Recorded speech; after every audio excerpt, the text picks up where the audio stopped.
BCS প্রশ্ন ফাঁস করেই কুলি থেকে কোটিপতি, মাদারীপুরে কোটি টাকার ডুপ্লেক্স বাড়ি। আবেদ আলী সহ আদালতের 7 জনের স্বীকারোক্তি, 17 জনকে কারাগারে পাঠানোর নির্দেশ।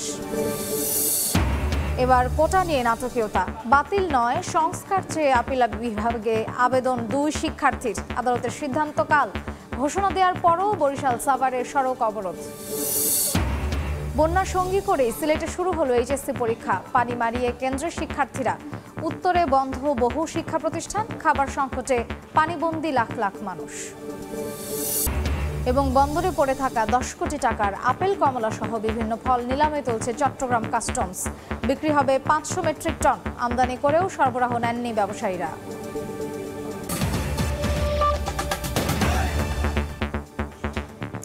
বাংলার সময়ের সঙ্গে আছি আমি মার্জিয়া শ্রেয়া। বিসিএস এর প্রশ্ন ফাঁসের দায় স্বীকার করে আদালতে জবানবন্দি দিয়েছেন পিএসসি চেয়ারম্যানের সাবেক গাড়ি চালক সৈয়দ আবেদ আলী সহ 7 আসামি। গ্রেফতার 17 জনের জামিন আবেদন নাকচ করে কারাগারে পাঠানোর নির্দেশ দিয়েছেন আদালত। বেলা 1:30টার দিকে গ্রেফতারকৃতদের ঢাকার চিফ মেট্রোপলিটন ম্যাজিস্ট্রেট আদালতে হাজির করা হয়। জানা গেছে আলাদা 7 মেট্রোপলিটন ম্যাজিস্ট্রেট জবানবন্দি রেকর্ড করছেন। এর আগে সৈয়দ আবেদ আলী জীবন সহ 7 আসামির স্বীকারোক্তিমূলক জবানবন্দি রেকর্ডের আবেদন করে সিআইডি। তিনি ছাড়াও জবানবন্দি দিয়েছেন পিএসসির অফিস সহায়ক খলিলুর রহমান, সাজিদুল ইসলাম, ব্যবসায়ী আবু সুলাইমান, মোহাম্মদ সোহেল, সাখাওয়াত হোসেন, সায়েম হোসেন ও লিটন নামে এক যুবক। প্রশ্ন ফাঁসের ঘটনায় সোমবার রাতে 31 জনের নাম উল্লেখ সহ অর্ধ শতাধিক ব্যক্তিকে আসামি করে রাজধানীর পল্টন থানায় মামলা করে সিআইডি। প্রতিটা ডিপার্টমেন্টেই একটা বিভাগীয় একটা কিন্তু তদন্ত সবসময় থাকে, একটা অডিট থাকে। তো এই ধরনের কোনো ঘটনা ঘটে নাই, তাহলে আমাদের নিশ্চয়ই অডিট এগুলো আসতো। যদি কোনো গাফিলতি থাকে বা কোনো ল্যাকিংজি থাকে, এটা বিভাগীয় ডিপার্টমেন্টের মামলা করতো, কিন্তু এই ফৌজদারি অপরাধের এই মামলাটা নয়। কেউ ক্লেম করে নাই, কোনো অভিযোগ নাই, কারো কোনো ক্ষতিগ্রস্ত ব্যক্তি নাই, কোনো এখানে স্বার্থনিষ্ঠ যাদের ক্ষতি হয়েছে এরকম কোনো ব্যক্তি আদালত আছে। জামিনের কাছে একটা কথাই বলেছি যে আমাদের উইদাউট ডিটেনশন রেখেছেন।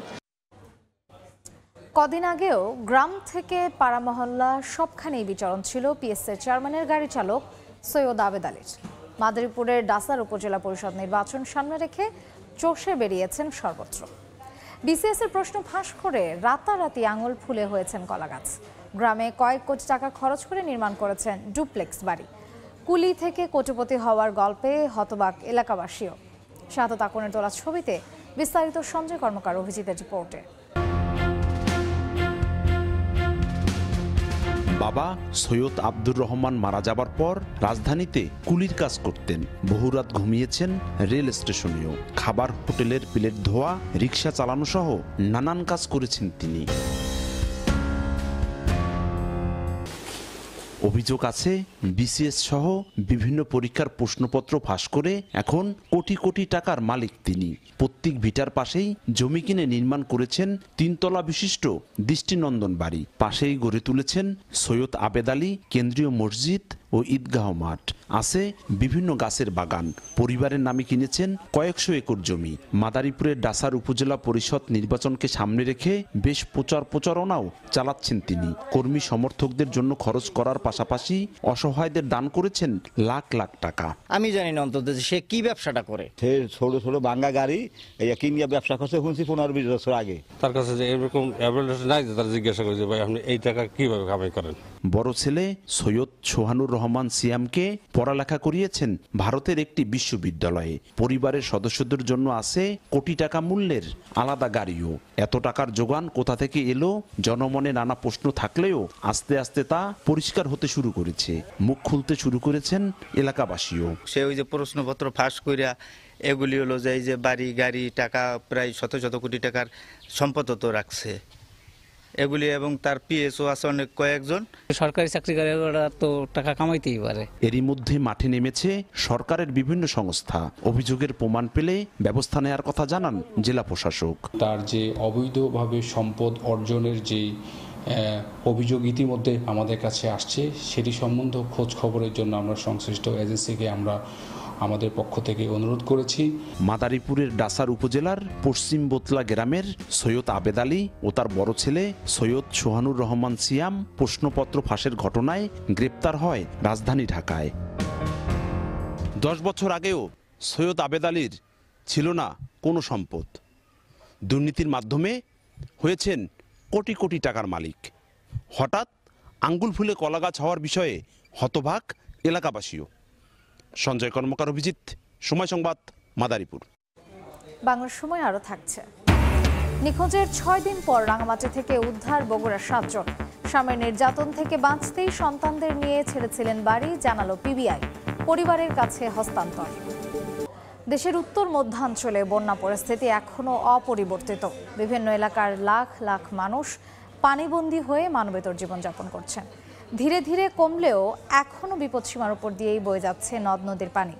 এতে নতুন নতুন গ্রাম প্লাবিত হচ্ছে, বিস্তীর্ণ ফসলের মাঠ তলিয়ে দিশেহারা কৃষক। নদ নদীর পানি ধীরে ধীরে কমলেও এখনো বিপদসীমার উপরে।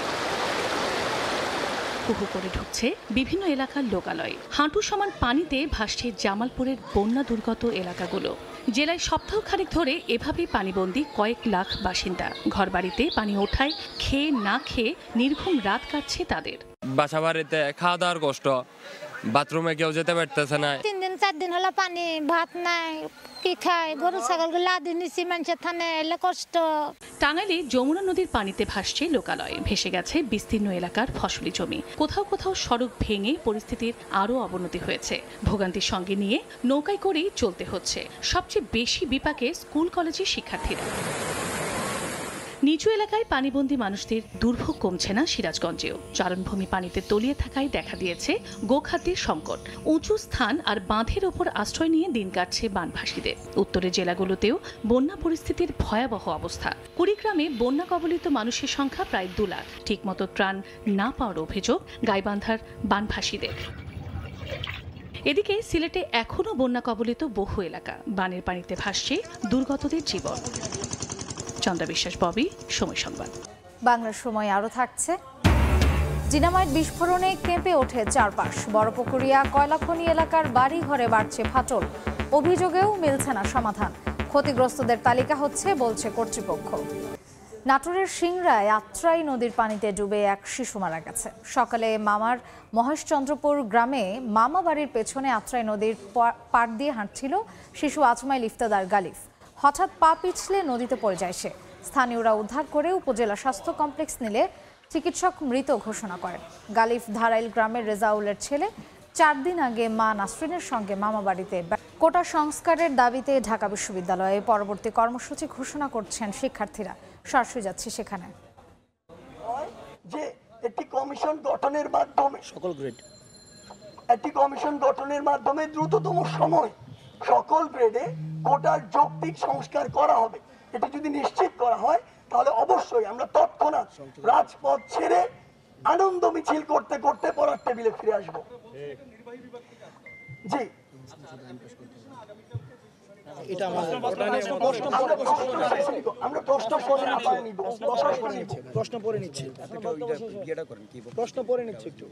আমি আবার বলছি, এ পর্যায়ে আমাদের আগামীকালকের যে কর্মসূচি এবং সার্বিক বিষয় আলোচনা করবেন আমাদের বৈষম্য বিরোধী ছাত্র আন্দোলনের অন্যতম সমন্বয়ক নাহিদ ইসলাম।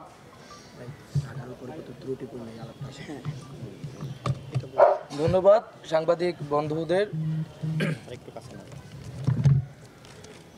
আপনারা সকলেই জানেন যে আমরা হাইকোর্টের যে রায় হয়েছে 5ই জুন, সেদিন থেকে আমরা আন্দোলনে আছি এবং এই 1 জুলাই থেকে আমাদের আন্দোলন আরো বেগবান হয়েছে। এখানে একটি জিনিস স্পষ্ট করতে চাই যে এই আন্দোলন কিন্তু শিক্ষার্থীরা নিজ উদ্যোগে তৈরি করেনি, বরং হাইকোর্টের রায় এবং সরকারের যেই নিশ্চুপ ভূমিকা, সেই নিশ্চুপ ভূমিকার ফলে কিন্তু এই আন্দোলনের প্রেক্ষাপট তৈরি হয়েছে। তো আমাদের আন্দোলনের ফলে সাধারণ মানুষের ভোগান্তির কথা অনেকেই বলছেন। আমরা এই ভোগান্তির প্রতি সংবেদনশীল। আমরাও চাই না যে সাধারণ মানুষের কোনো ভোগান্তি হোক, আমাদেরও কোনো ভোগান্তি হোক। কিন্তু এই ভোগান্তির জন্য সরকারকে দায় নিতে হবে, কারণ আমরা এতদিন ধরে রাজপথে আছি। তারপরেও সরকার বা নির্বাহী বিভাগের পক্ষ থেকে আমাদের সাথে কোনো ধরনের আলোচনা বা আশ্বাস এখন পর্যন্ত আমরা পাইনি। তো আমাদের অন্যান্য সমন্বয়কবৃন্দ যেটা স্পষ্ট করলেন আমাদের দাবির বিষয়টি, প্রাথমিকভাবে হাইকোর্টের রায়ের প্রেক্ষিতে আমাদের আন্দোলনটি শুরু হলেও আমরা কিন্তু এখন একটা চূড়ান্ত ফয়সালা চাচ্ছি, কারণ 18 পরিপত্র ফিরে আসলো, এটি আবারও বাতিল হওয়ার সম্ভাবনা থাকবে। ফলত আমরা এমন একটা সমাধান চাচ্ছি যাতে করে কোটা নিয়ে আর কখনোই কোনো ধরনের সংকট বাংলাদেশে তৈরি না হয়। সেজন্য আমরা সংসদে আইন পাশের মাধ্যমেই অনগ্রসর জনগোষ্ঠীকে বিবেচনায় রেখে কোটা সমস্যা বা কোটা বৈষম্য নিরসন করার কথা বলছি। আর আদালতের যে বিষয়টি, মহামান্য আদালতের প্রতি আমাদের পূর্ণ শ্রদ্ধা এবং আস্থা রয়েছে। আদালতে যেহেতু বিষয়টি গড়িয়েছে, আদালতে আইনি প্রক্রিয়ায় সেটি আইনিভাবে গড়বে, কিন্তু কোটা যেহেতু একটি আন্দোলনের প্রেক্ষিতে এই ডিসিশনটি হয়েছিল এবং আমরা মনে করছি নির্বাহী বিভাগ এবং বা সরকারের এখানে হস্তক্ষেপের সুযোগ রয়েছে। সরকার চাইলে এক নতুন পরিপত্র জারি করতে পারে। ফলত আমাদের আন্দোলন কিন্তু আর আদালতের প্রেক্ষাপটে নেই। আমাদের আন্দোলনটি এখন মূলত সরকার এবং নির্বাহী বিভাগের প্রতি। তো সেই জায়গা থেকে আমাদের যে বাংলা ব্লকেট কর্মসূচি আমরা ঘোষণা করেছি এবং গত 2 দিন ধরে চলমান ছিল, সেটি অব্যাহত থাকবে।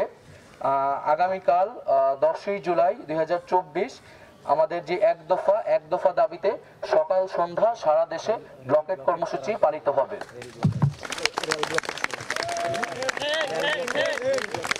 এবং এই ব্লকেটের মধ্যে সড়কপথ, রেলপথ আওতাভুক্ত থাকবে এবং আমাদের যে সারা দেশে যে প্রতিনিধিবৃন্দ রয়েছে তাদের প্রতি আমাদের আহ্বান থাকবে যে সকলে সমন্বয় করে যার যা শিক্ষা প্রতিষ্ঠানের সামনে যে গুরুত্বপূর্ণ পয়েন্টগুলো আছে সেই পয়েন্টগুলোতে আমরা অবরোধ অবস্থান কর্মসূচি শুরু করব।